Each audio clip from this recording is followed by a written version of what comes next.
Buenos días, gracias por seguir en la sintonía de la SER en Radio Club Tenerife. Estamos entrando en el tiempo del café con Pris. El más importante es nuestro invitado, don Santiago Pérez. Les voy a presentar. No sé si han visto la película La vida de Brian, pero la izquierda tiene una cierta... Es una de las preguntas que tenía que hacerle, pero voy a empezar por la descripción. La izquierda tiene una habilidad, y es que siempre prescinde, o a veces prescinde, de sus elementos más valiosos. Don Santiago Pérez es un hombre de la izquierda, lo que pasa es que estaba en un lado de la izquierda y ahora está en otro. Es el candidato a la alcaldía de La Laguna, lo fue en su día por la Fuerza por Tenerife, que era Socialista por Tenerife, Izquierda Unida de los Verdes, y en esta nueva ocasión en alianza con Nueva Canaria. ¿Lo he dicho bien, don Santiago Pérez? Sí. Bien, porque oiga, seguir lo que está haciendo la izquierda en Canarias y en España es complicado, ¿eh? Sí. Sí. En fin, cuando pienso en esas cosas siempre me viene a la mente la frase del clásico. Se hace camino al andar. Ajá. Se hace camino al andar. Y creo que cada uno debe estar en condiciones, cuando se le pidan cuentas, de dar cuenta de cuál ha sido su trayectoria, de cuáles han sido sus compromisos, y intentar acreditar una línea de actuación inspirada en principios, inspirada en una forma de entender la sociedad, porque al final la ideología que uno tiene no es la que predica, sino la que practica. Se hace camino al andar. Señor Pérez, usted, sin aplicarle aquello de los viejos rockeros nunca mueren, oiga, ¿cómo usted, después de la trayectoria, amplísima trayectoria, que no vamos a empezar a resumir aquí, de cargos políticos, de servicio público que ha tenido, no solo se nos embarca como candidato a la ciudad de La Laguna, sino al Parlamento de Canarias? Usted le pone el asunto, se ve. Bueno, vamos a ver, yo tengo una vocación política acreditada, que no empezó desempeñando cargos públicos, sino siendo procesado por el Tribunal de Orden Público del régimen del general Franco, y no por tirar piedras a la policía. Y perdiendo la oportunidad de ser internacional de baloncesto. Sí, bueno, más o menos. Más o menos. Bueno, internacional, de jugar en primera división. En primera división, sí, sí, desde luego. Pero en fin, esas son cosas de la vida, y era muy jovencito, tenía 20 años cuando eso. Quiero decir que mi trayectoria política no empezó desempeñando cargos públicos, sino acreditando un compromiso con las libertades y con una idea de la igualdad o de la justicia social, que es la que me ha hecho a lo largo del tiempo identificarme con la izquierda, con la democracia y con la izquierda, con la izquierda y con la democracia. Yo no tenía previsto participar en este proceso electoral, y tomé la decisión. Se me había planteado desde hace tiempo, y además lo hicieron públicamente por Nueva Canarias, su propuesta de que encabezara la candidatura al Parlamento de Canarias como independiente por la isla de Tenerife. Pero mi decisión fue de abajo arriba. Primero tomé la decisión de participar como candidato a la alcaldía de La Laguna, y una vez tomada esa decisión, le pedí apoyo a Nueva Canarias, porque uno tiene el derecho, es un derecho fundamental, a participar en la vida política, pero no lo puedes hacer solo. Necesita una organización. Yo no me iba a inventar una. No me parece que tenga eso mucho fundamento. Por lo demás, mi colaboración con Nueva Canarias no es nueva. Yo llegué a un acuerdo con Nueva Canarias en las pasadas elecciones, que tenía un objetivo: sumar fuerzas para evitar la aplicación de las barreras electorales más antidemocráticas del mundo civilizado. Porque en el mundo no civilizado no hay barreras electorales, porque tampoco hay sistemas electorales ni democracia. Y un objetivo: cambiar la ley electoral si teníamos posibilidad de hacerlo en el Parlamento. Con esa suma de votos, Nueva Canarias pudo obtener 2 escaños parlamentarios por Gran Canaria, y yo me quedé en el umbral de obtener escaño por Tenerife. Y desde entonces hasta ahora ese nivel de colaboración se ha ido fraguando a fuego lento. He dicho muchas veces en esta legislatura, ustedes me lo habrán oído, que me identificaba básicamente con la estrategia y las propuestas políticas de Nueva Canarias en el Parlamento. Me lo habrán oído decir muchas veces. Yo con Nueva Canarias tengo un nivel de afinidad importante, y tengo un nivel de diferencia ideológica, que es que yo no soy nacionalista, pero tengo un acuerdo político importante en este terreno de la organización territorial del Estado, y es que si los ayuntamientos están ejerciendo la autonomía de la comunidad municipal, si la Comunidad Autónoma de Canarias es la expresión de un derecho al autogobierno de Canarias como sociedad, los asuntos de la política canaria o los asuntos de la política municipal, cada uno de ellos debe ser un proceso político propio. Ujú. No se puede condicionar las fórmulas de gobierno de la Comunidad Autónoma de Canarias, que debe ser el resultado de las elecciones en Canarias, de un proceso político propio y de la voluntad de los canarios cuando ejercen el autogobierno, por asuntos de política estatal. En esto tengo un acuerdo completo y es uno de los asuntos que más me incomodaban Traducido, en el Partido Socialista en los últimos tiempos de mi militancia. traducido, don Santiago, para que Pues la gente que que en nos cada- escuche, que que cada- que en cada sitio se pueda hacer un pacto a la altura o las necesidades de cada sitio. La ¿no? autonomía consiste en el derecho a vivir un proceso político propio, a nivel municipal, a nivel insular, a nivel autonómico. Y lo esencial es que ese proceso se exprese en fórmulas de gobierno que respondan a las necesidades, a las prioridades de los ciudadanos de ese ámbito. Yo estoy en contra, de la misma forma que soy claro partidario de la España de las autonomías y de que el gobierno de España tenga los instrumentos necesarios para asegurar la unidad y la solidaridad entre todos los españoles. Soy un decidido partidario de que en cada nivel el proceso político sea real y por lo tanto no se condicione la fórmula de gobierno de Canarias a vicisitudes de la política estatal. Después de las próximas elecciones locales, no va a haber quien meta las cabras en el corral, para que la gente nos entienda, porque va a haber una pluralidad de resultados.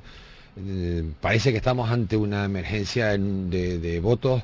Va a haber un voto de castigo a las fuerzas tradicionales y van a subir otras fuerzas políticas. Pero usted es candidato al Ayuntamiento de La Laguna y a mí me gustaría empezar a centrar el objetivo ya en el Ayuntamiento de La Laguna, ¿no?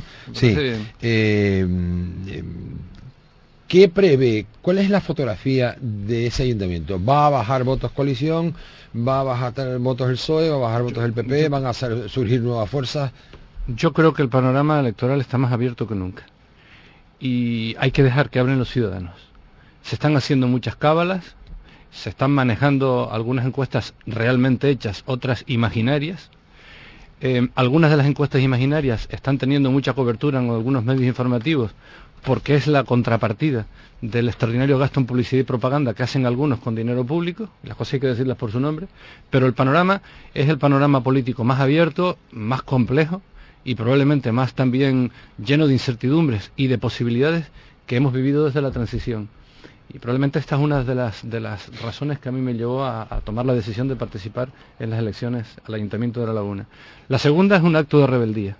En La Laguna se ha perdido en lo fundamental una legislatura. Si yo les dijera a ustedes, propaganda oficialista aparte, ¿qué recuerdan de esta legislatura en La Laguna? Recordarán muy poco. ¿Qué realizaciones? Muy poco. En La Laguna se ha perdido en lo fundamental la legislatura, y no solo como consecuencia de la crisis económica. La Laguna hereda una situación financiera completamente envenenada, y gran parte, esa es la herencia de Ana Oramas, que se dedica a meterse con todo el mundo, y le llevo pidiendo desde hace tiempo que dé una explicación alguna vez a los laguneros, respetando la inteligencia de los laguneros, que somos un pueblo inteligente, una explicación de por qué después de años de pedir la mayoría absoluta se marchó corriendo, cuando la crisis presentó sus cartas credenciales. Y es que ella sabía cómo estaba la situación financiera del ayuntamiento, pero los demás no. Yo ahora sí lo sé. La Laguna empezó esta legislatura con una deuda oficial de su ayuntamiento de 30 millones de euros. Y de repente afloraron 70 millones de euros más que estaban escondidos en las gavetas. De forma que La Laguna, para poder pagar esa deuda, tuvo que pedir préstamos. Para ello necesitó la autorización del Ministerio de Hacienda, y el Ministerio de Hacienda, a cambio, impuso un plan de ajuste que condiciona la política de La Laguna hasta el año 2022. La Laguna no está menos intervenida por el Ministerio de Hacienda que lo que está Grecia por la Troika Europea. De tal manera que de aquí a 2022, el principal pago que tiene que efectuar el Ayuntamiento de La Laguna, absolutamente prioritario en términos de la ley, es la amortización y el pago de intereses de esos préstamos que hubo que pedir para pagar la deuda heredada. 14 millones al año, según usted. Sí, 13.750.000 euros de promedio, toda la próxima legislatura. Pero vamos, como decía Jacques Destripador, vamos por partes. Sí. Primero, hombre, la etapa de Fernando Clavijo en La Laguna y Anorama ha puesto de moda La Laguna. Se ha producido una reactivación comercial, se han hecho el plan Urban, el plan La Cuesta Taco, se hicieron grandes reformas. Ahora se habla de reformar la entrada de Barrio Nuevo. Obras se han hecho, ¿no? Sí, y quiero decir, sobre todo, se ha cambiado la imagen de la ciudad. Vamos a ver, a lo largo de muchos años de gestión hay tiempo para hacer cosas. Si uno tiene la vocación de hacer cosas de relumbrón, las hace, luego las multiplica por 5 a la hora de venderlas a la opinión pública, Y esto en buena parte se ha hecho, y hay cosas positivas. Ahora, la laguna tiene que afrontar una situación de crisis en la que estamos y cuyas consecuencias sociales van a perdurar desde la peor posición financiera. Los laguneros estamos haciendo un esfuerzo tributario, estamos sometidos a una presión fiscal por el ayuntamiento que está muy por encima de la presión fiscal media de los municipios canarios. Y al mismo tiempo, la inversión pública del ayuntamiento está en la mitad de la media de la inversión de los municipios canarios. Estos son datos de la auditoría del Gobierno de Canarias de todos los años. ¿Por qué? Porque estamos teniendo que pagar en tiempos de crisis la mala administración en los tiempos de bonanza. ¿Se han hecho cosas? Claro que se han hecho cosas, pero hay asuntos esenciales en la laguna que están en el aire. Y en tiempos de crisis, lo fundamental que hay que hacer es no desperdiciar ni un euro de dinero público para lograr el objetivo de que no haya ningún lagunero ni ninguna lagunera desamparado ante la crisis. Eso es lo que le da a una sociedad el orgullo de ser la laguna, de ser cualquier otro municipio. Esa sensación de cohesión. Y la laguna está enfrentándose en tiempos de crisis con una situación financiera muy comprometida, heredada de la época de bonanza.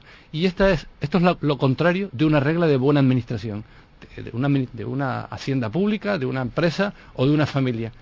Una regla de buena administración dice que los periodos de bonanza hay que aprovecharlos para ahorrar y afrontar con margen los tiempos de crisis. En la laguna es exactamente lo contrario. Estamos teniendo que afrontar en tiempos de crisis la mala administración de los tiempos de bonanza. Y este sí que es un dato determinante de mi decisión de participar en las elecciones, porque creo que la laguna necesita una administración, un ayuntamiento, un alcalde que gestione adecuadamente los recursos de todos los ciudadanos. Usted es lagunero, sobra decirlo, vive en el centro de La Laguna, ejerce su profesión en la Universidad de La Laguna. Cuando se pasea estos días por la calle, ¿qué le dicen los laguneros? Solucióneme esto, señor. ¿Qué es lo que más le dicen los ciudadanos? Vamos a ver, en primer lugar, yo no me paseo mucho por la calle. ¿No? No, tengo una vida bastante recoleta, ¿no? Voy de mi casa al ayuntamiento cuando tengo que ir, de mi casa a la facultad y ando mucho por la costa norte, porque es mi escenario. Pescando. A él le gusta, es verdad, hemos coincidido a veces en la punta, en la zona de punta y bajamar. Un mundo, en un ambiente en el que he transcurrido gran parte de mi vida, ¿no? Pero usted es pescador, aparte de votos, es pescador de peces también, sí, de costa. Y de coplas. Y de coplas. No, pero quería comentar que en los últimos meses hay gente que me aborda por la calle, gente a la que conozco o a la que no conozco, y me dicen: don Santiago, ¿se va a presentar las elecciones? Y yo les respondía: mire, probablemente no, pero no lo he decidido. Y la respuesta es: pues tiene que presentarse. Yo creo que mi forma de entender la laguna, de defenderla en contra de nadie, de entender cómo se debe gestionar una administración pública, cómo hay que ordenar el urbanismo en un municipio como el nuestro, ha hecho que una parte de la población, veremos qué proporción, porque hay que dejar a la gente que vote, se sienta representada por mi actividad, por mi actuación en el Ayuntamiento de La Laguna. Y esto sí que ha sido un común denominador de los últimos meses. Y con la experiencia política que yo tengo, sé que la gente solo piensa en elecciones cuando se acercan las elecciones. Este tipo de cosas no me pasaban cuando salía por la calle hace un año y medio. Empiezan a ocurrirle cuando las elecciones empiezan a dibujarse en el horizonte. Y también fue una de las circunstancias que a mí me dijeron: pues hay gente que se siente representada por el papel que yo desempeño, es hasta una cierta obligación participar. Yo no cobro del ayuntamiento, pero eso no tiene ningún mérito, simplemente que mi trabajo es el de la universidad, como lo ha sido durante buena parte de mi trayectoria política. He sido 16 años concejal de La Laguna, incluso ganando las elecciones siempre en la oposición, y yo no he cobrado nunca del ayuntamiento. No me paso diciéndolo todo el día, porque cada uno es como es. Como le falta decir, como don Antonio Alarcón. No, bueno, cada uno es como es. Yo vivo de mi modesto sueldo de la Universidad de La Laguna, digamos, para usar una frase tradicional, con el que he sacado adelante a mis hijos, ¿no? Una frase tradicional, tómenselo, porque sí. Pili también trabaja y también tiene una retribución, en fin, pero quiero decirlo, hay un compromiso con La Laguna que más allá de la política es un compromiso vital, y también tiene esto que ver con mi decisión de participar, y tiene también que ver esta legislatura ha pasado una cosa muy interesante en La Laguna. El gobierno ha fracasado completamente en la tramitación del Plan General de Ordenación. Eso le iba a preguntar. Sí. Ha fracasado completamente. Pero ha fracasado pero no lo ha hecho porque ha querido aumentar la participación, porque ha abierto... No. Yo no sé por qué, pero Coalición Canaria con el suelo urbanizable le pasa como a la cabra, que tira para el monte. Entonces, de repente pusieron sobre la mesa un plan general de ordenación que, según los informes de los servicios del propio ayuntamiento, permitiría albergar en la laguna una población de 338.000 habitantes. No son cifras mías, son cifras oficiales del Servicio de Planeamiento y Planificación del Ayuntamiento de la Laguna. Esto a costa de convertir una parte importante de la dotación del suelo agrícola de la laguna, que hay que conservar, no lo digo yo, lo dice la legislación canaria, pero yo creo en eso, en suelo urbanizable. Digo, es incomprensible en tiempos de crisis donde el sector de la construcción, que siempre presiona mucho sobre las instituciones, y es normal que lo haga, presiona menos, porque estamos en tiempos de crisis que ha afectado esencialmente al sector inmobiliario de la construcción. 338.000 habitantes a costa de recalificar masivamente suelo agrícola que la laguna tiene, que es uno de los patrimonios que hay que conservar. Pensando en el futuro, en los laguneros del mañana. Pues esto generó una reacción de una gran vitalidad civil que se plasmó en la creación de unas plataformas en defensa del suelo agrícola y contra este Plan General de Ordenación. A mí me sorprendió mucho que lo aprobaran inicialmente en el Pleno Coalición Canaria y Partido Socialista. Pero en fin, suscitó una reacción ciudadana, autónoma, organizada, y a mí me pareció que estas elecciones eran una oportunidad importante para permitir la entrada al ayuntamiento de esa vitalidad civil.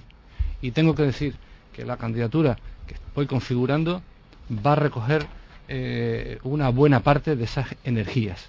Y es un tema que a mí me motiva, darle entrada en el ayuntamiento, al margen de las estructuras de los partidos, a todo un caudal de vitalidad civil, de compromiso ya demostrado, porque durante esta legislatura esas plataformas han tenido una capacidad de propuesta y de organización que a mí personalmente me ha asombrado.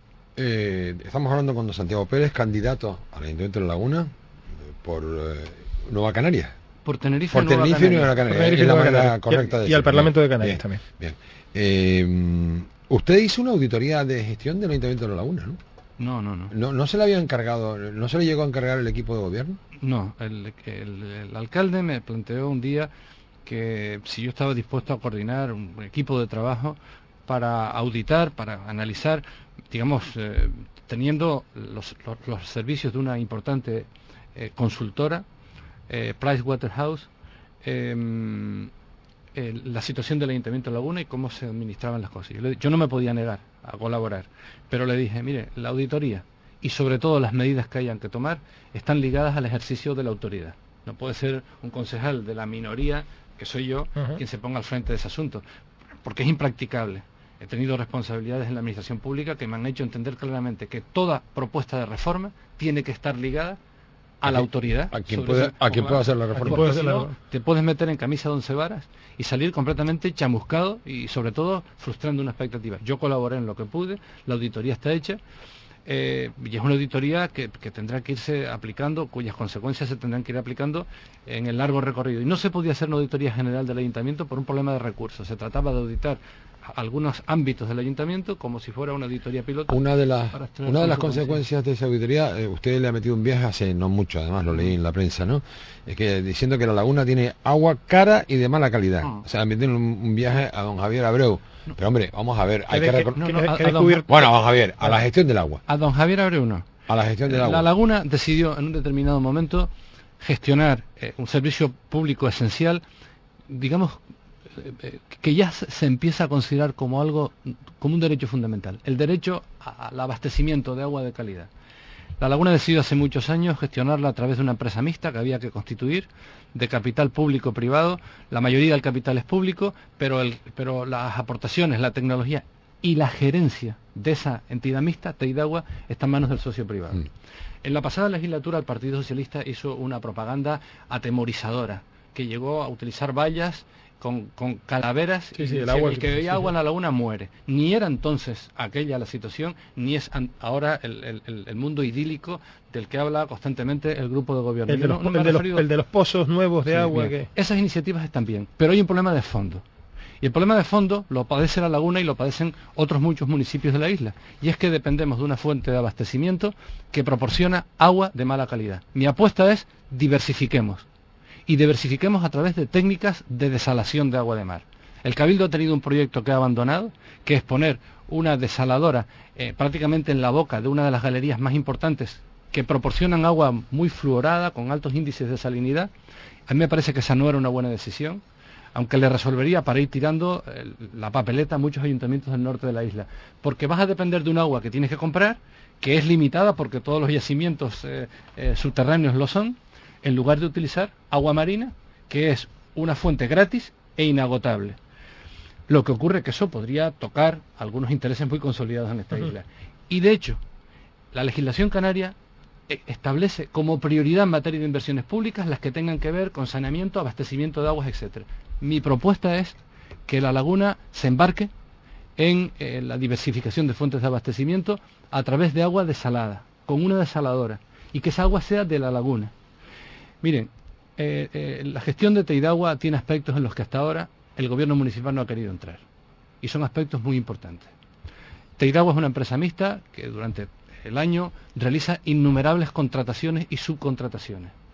Esas contrataciones cuestan dinero, y cuando uno examina la documentación, comprueba que todas esas contrataciones prácticamente se hacen a empresas que pertenecen al socio privado de Teidagua, al Grupo Aguas de Barcelona, que es un grupo que depende de una gran multinacional de este sector.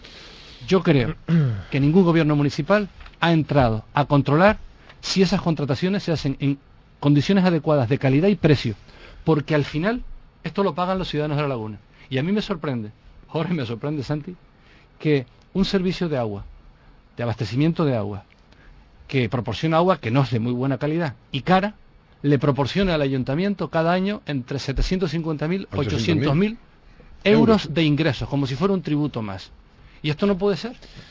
Esto no puede ser. Estas cosas son las que hay que afrontar, las que tiene que afrontar un ayuntamiento que tenga la autoridad suficiente para que el interés privado nunca se sobreponga por el interés público. No. Fíjense que yo no digo que el interés público se sobreponga al privado, no. Lo digo de otra manera, que el interés privado nunca predomine sobre el público. A ver, nos queda 2 minutos y poco, y usted se ha dedicado a dar caña a diestro y siniestro, bueno, me han dicho a diestro, porque usted está en la siniestra, pero 2 minutos para una propuesta. Aparte de criticar las áreas que ha criticado usted, ¿qué factor diferencial lleva usted como bandera para el Ayuntamiento de La Laguna? Mire, el mismo, por eso digo que esta legislatura se ha perdido, que planteé en el discurso que tuve la ocasión de pronunciar cuando se constituyó la actual corporación. Ni un solo euro de dinero público, ni uno solo, desaprovechado,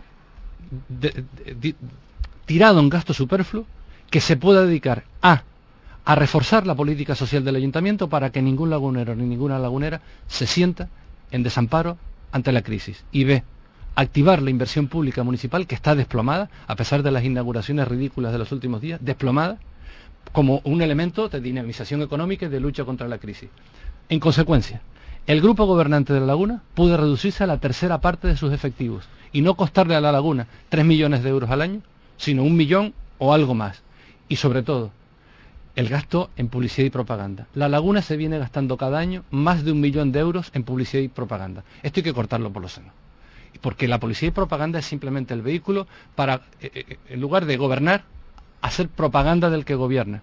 Y además es un factor que hace peligrar el pluralismo político. En esta legislatura ha costado muchísimo que muchas propuestas que uno ha formulado lleguen a la opinión pública, porque los espacios están ocupados en los medios informativos. Y eso se ocupa gastando más de 1 millón de euros todos los años de dinero de los laguneros en este tipo de actividades completamente superfluas. Y finalmente, La Laguna necesita un plan general. La aprobación del plan general es la herramienta más importante de gobierno de un municipio, esa y los presupuestos.